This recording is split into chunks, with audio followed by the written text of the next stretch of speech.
Well, good morning, everyone. Good morning. My message this morning is titled The Month of Love and Dreamers. And there are many kinds of love, aren't there? Yes. Let's hope we first think about our love for God. Everybody with me?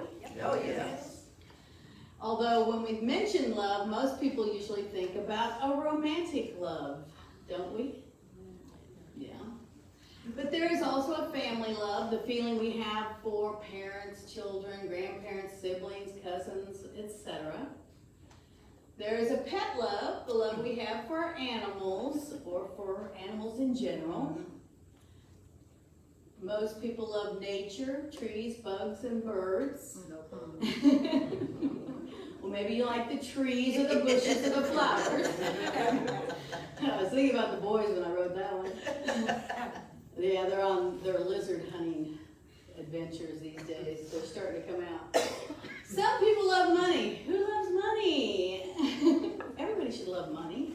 Come on, if you gotta love it in order to get it. But you don't want to love it to the point where that's another lesson. And we know we must love ourselves. How many people love themselves? Yes. Love everybody. I mean, because that's a tough one for a lot of people. But love flows freely to us and through us if we allow it to happen, correct? Yes. Now, the main thing that can block love, because love is here all the time and love is within us all the time. But really, and I would probably even say the only thing that can block love is, and I don't like to say the word, but yes, hate. It's hate.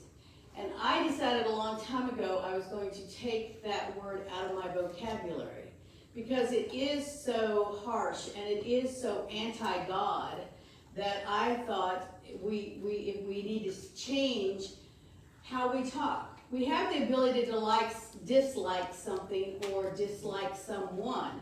But when you say hate, you're building such a wall that prevents God's good from coming to you. And you are not in the flow of love when you say that. And kids really throw it around a lot. You know, our boys, we never said hate around them. And now all of a sudden they come home from school and say they hate something. Or, you know, they'll even say, I hate you when they're mad. And, you know, I say we don't accept that. And we're not going to talk like that. I use it like it's a cuss word because I think that you have to stop it somewhere, somehow.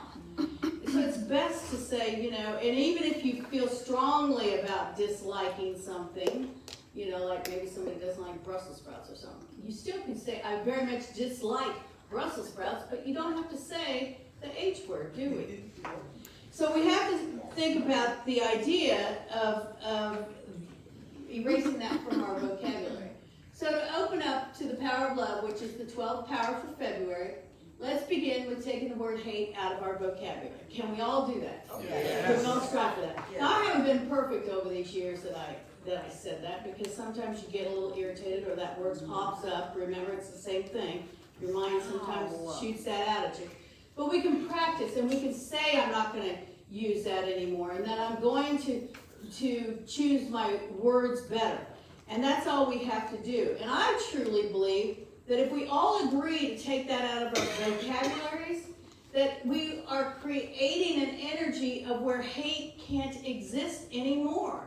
And if we are creating that energy, then we are sending that energy out into the universe, and there'll be more people feeling the same way and changing their vocabularies, which if we don't have that word in our existence, which is a human condition, then we're not going to be experiencing that.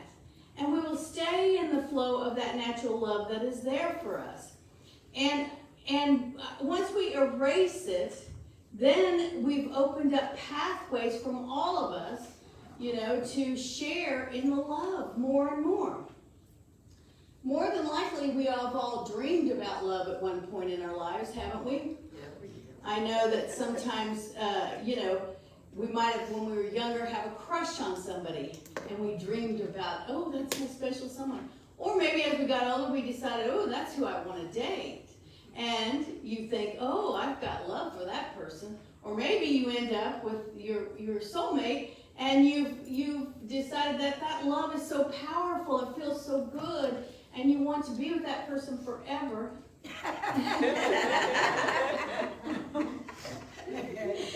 and it does feel good. But that's where love is like freely flowing too. In any of these situations, though, we are dreaming about love because we are searching for a deep human connection. Now, we might be longing for that intimacy and that emotional desire that we have that somebody loves every inch of our bodies and we love every inch of their bodies. But love is really more than anything in the physical sense. Love is deeper than that, and it's a natural connection that we have within us. And, you know, if we are feeling lonely or longing for that human connection, then maybe we have to explore other ways to be able to get that.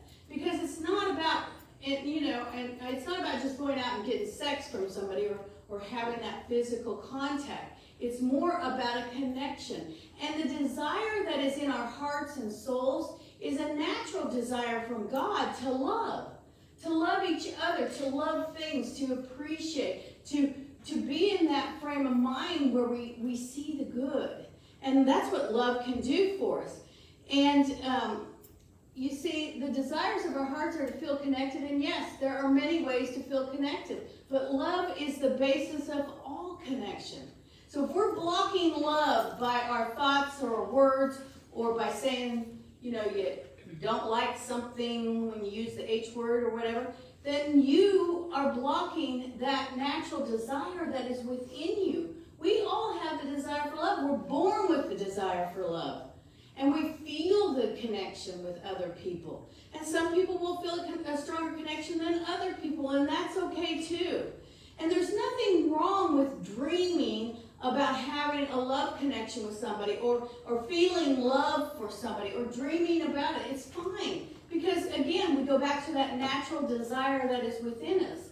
And that dreaming that we have might be a physical thing. It might be like we're searching for this perfect person, and we've, you know, drawn out the particulars of who this is going to be. But if that person isn't showing up, we don't have to pull back and stay out of the idea of love. We need to jump in and open up our horizons and allow ourselves to experience more love in other ways. Because the more we share love and experience love, the more we will have love in our lives. It's inevitable, right? Right. It's like anything. The more you give, the more you receive. And that's the way love is. And if we want to believe that this is the basis of all connection, then we know that our souls are saying to us, love, find love. Wherever you go, whatever you do, find love.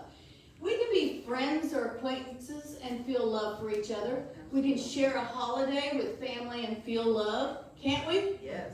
Yeah. Those are easy ones. We can be with our church family and especially feel love, right? We all come in hugging each other, loving on each other, and it's true. It's a true, pure energy that we get to experience.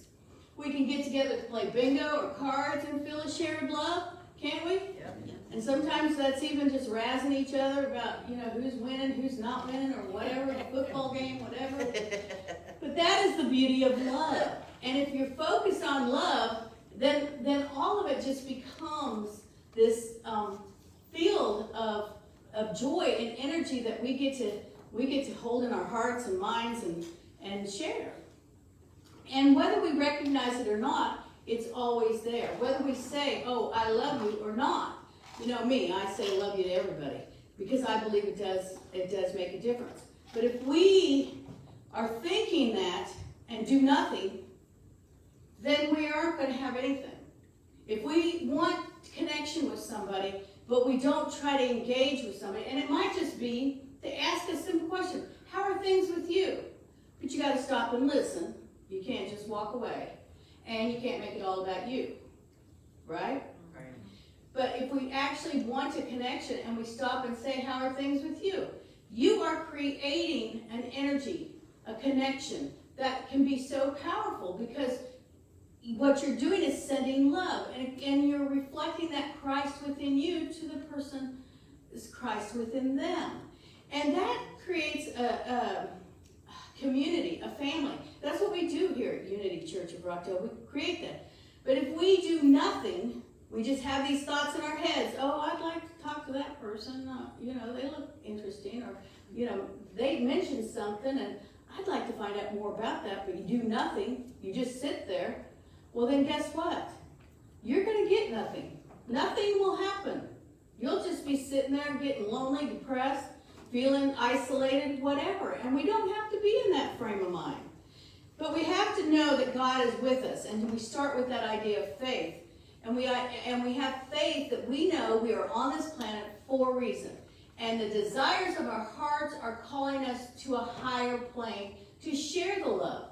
And if we believe that, then that makes it easier to find connection with people. That makes it easier to accept whatever is happening, however it's happening. And to not let your own personality get in the way. Because a lot of times that's what happens, isn't it? You might go up to somebody and say, oh, how are you doing? And they say, oh, fine, fine. And they go off doing something else. Well, it's real easy to think, oh, God, they don't really care about me. I guess I won't talk to them again, or whatever. We go off on that human condition instead of saying, oh, man, something must be busy in their lives, or so they might be thinking about something else. So I'm going to bless them and behold the Christ in them and send them some love. They just might need some extra love today. I do that all the time with cars that zoom past me or go around me.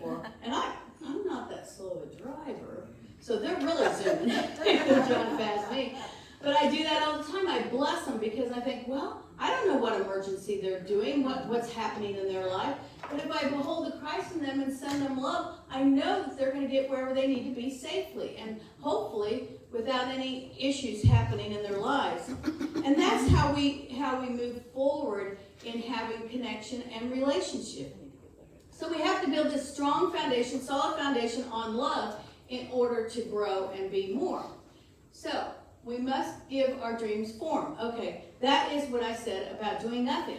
If you do nothing, you're not giving your dreams any form. If you're feeling the desire in your heart to love, to be a part, to be connected, if you give it no form, then it's not going to happen.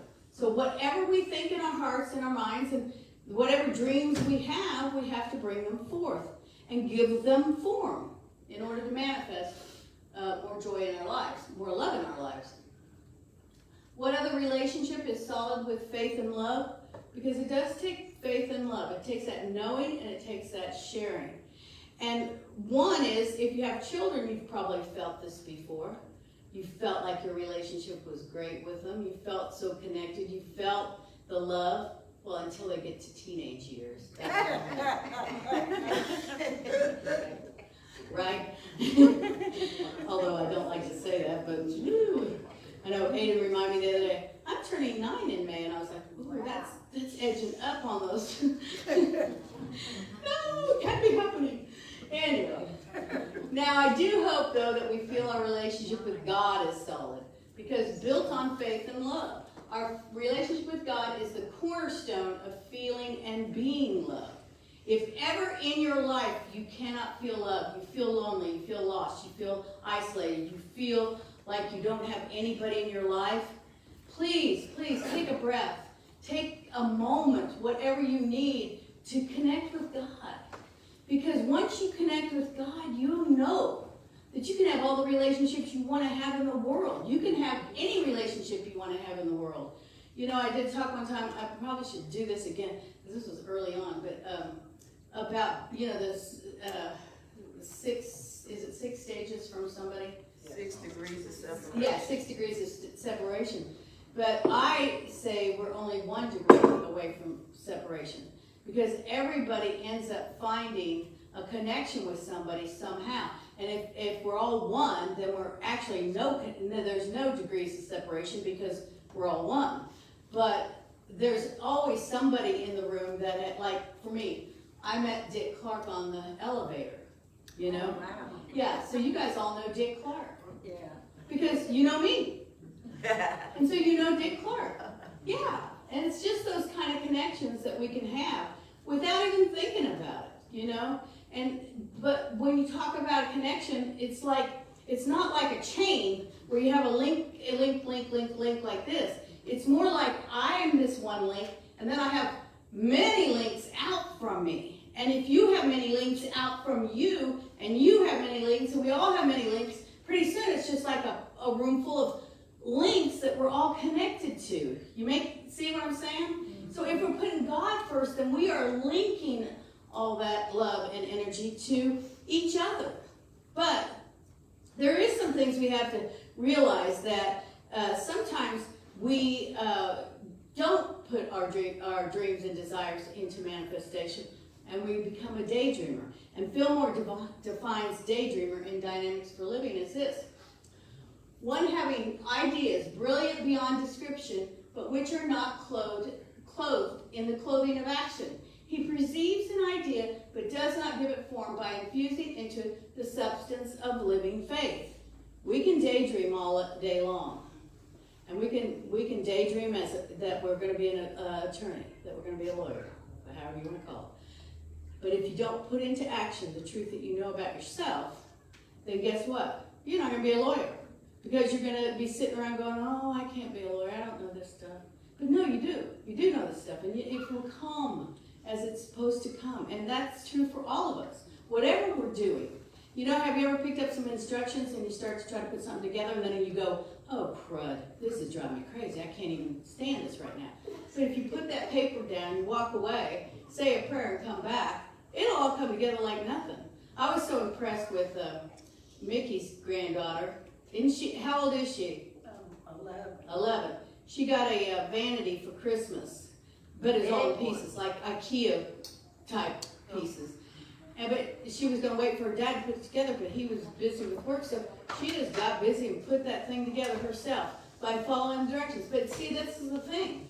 I mean, I was amazed, and yet I was like, oh, good, she's tapping into that Christ within her, that God energy, that love that she had for that vanity, and put that thing together herself. And I heard it wasn't even wiggly. So good for her.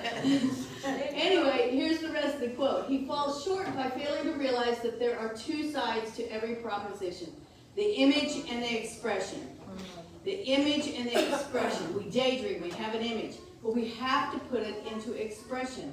We have to take that ideas and put them out there. And if we fall short of them actually manifesting, then maybe that wasn't our idea. You know, maybe that wasn't what we were supposed to do in that moment, but we have to at least try to pursue it and then follow the guidance we get to go wherever we need to go. And it's much better than not experiencing love, isn't it? Oh, yeah. Don't you want to experience love? So whatever you're being called forth to share your love, try it. Don't let yourself fall short and not be able to experience that. Because then we get into this deep hole of delusion, and we blind ourselves with unhappiness, which is not something we need to do. But if we find that we can know love becomes the eraser of all that is not love. So anytime you think about the H word, H-A-T-E, think of love as being this eraser that can erase that from your mind, that can erase that from your life, and that you can bring forth love easy because that's the truth of love. And it brings forth that idea that love is a magnet for all things good and the fulfillment of all there is. I've always liked this saying, love for the sake of loving. Do you like it? You know, it's been around a long time, but I haven't heard it that much lately. But if my grandmother used to say it all the time, love for the sake of loving. It doesn't matter what is happening. If you can love for the sake of loving, no matter what's happening to you, around you, you know, whatever, it changes everything. You will have a new perspective. You will have a new direction because it's pure love. When we love for the sake of loving, that's pure love. That's pure God's love coming forth. And the other good thing about that, if you love for the sake of loving, you're expecting nothing in return. See, we think love is one of these things that other people have to love us. I say I love you to people all the time. Do I expect them to say it back to me? No, because I know it's not a comfortable thing for people to say out loud. Although it should be. It should be like hello, you know? But that's the same thing. Is what I'm saying is that we have to just know that we don't have to have anything in return. We can just love for the sake of loving. Because it's going to benefit who? Us. That's right. It's going to benefit us. So can we do this? Can we just love for the sake of loving? Yes. I hope we can. I really hope we can. Because then we start dreaming and being the voice of Spirit when that happens.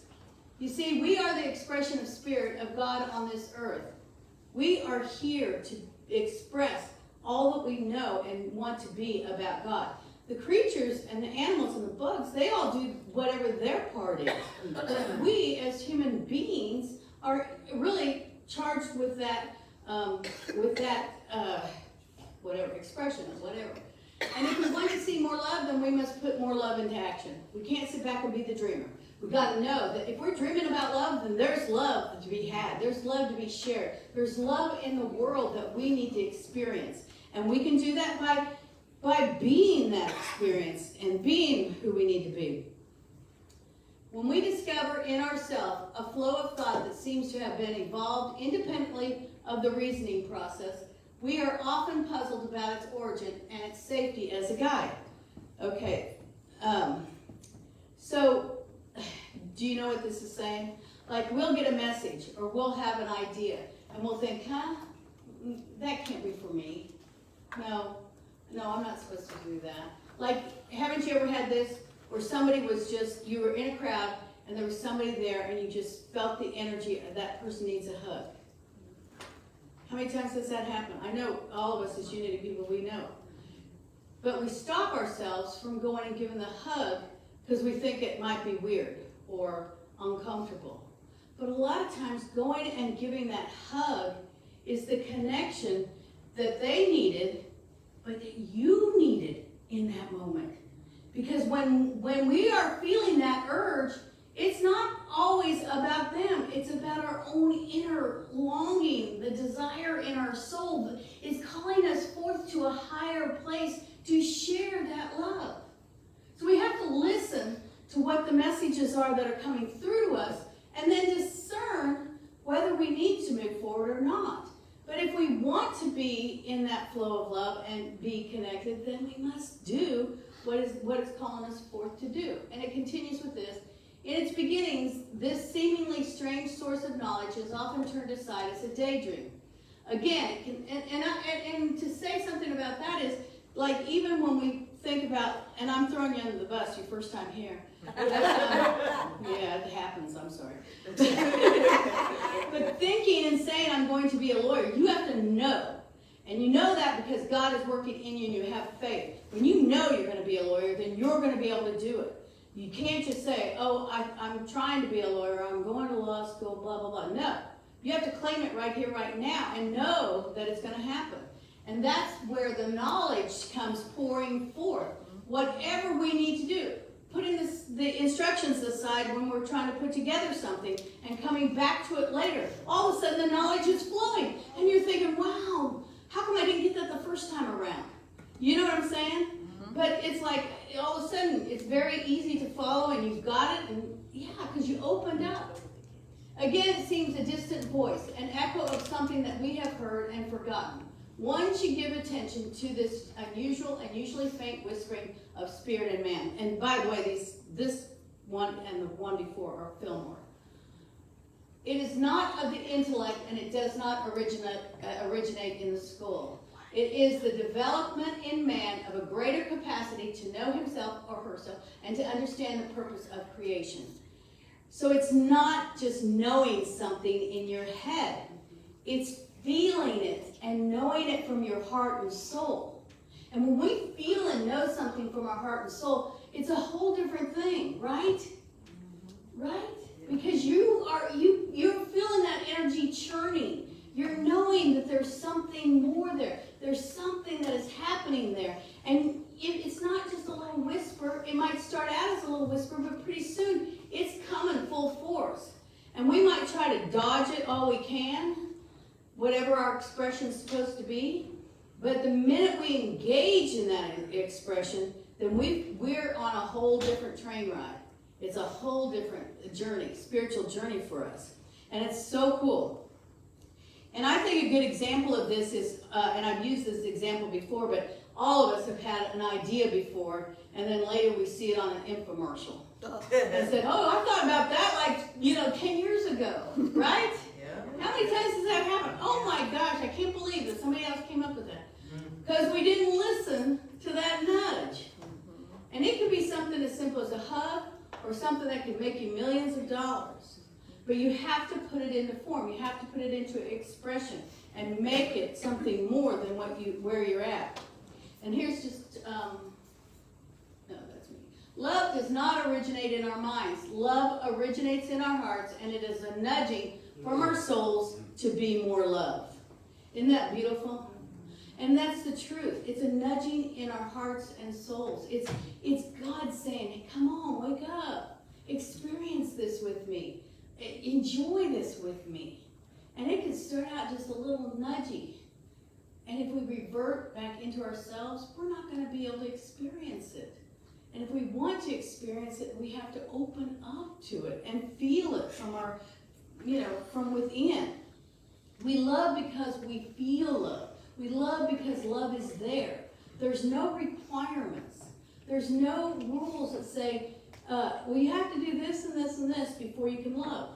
No, it's there, just all around us right now. I hope you feel the love right now within yourself and within others. And we have to stay open to it. Love is the greatest eraser of wrongdoings, ill thoughts, of missteps, and anything else that has pushed us away from God.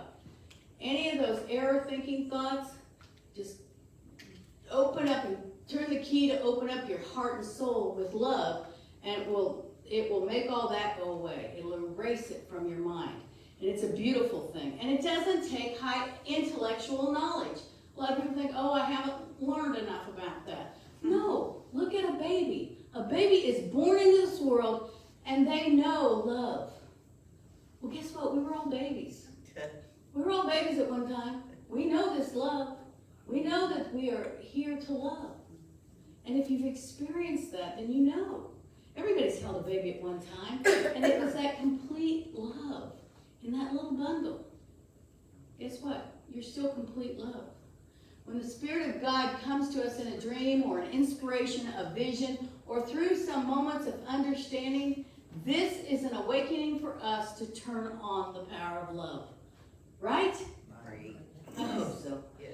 Please join me this month in sharing love as we awaken the dreamer within to manifest perfect love. And thank you for being here.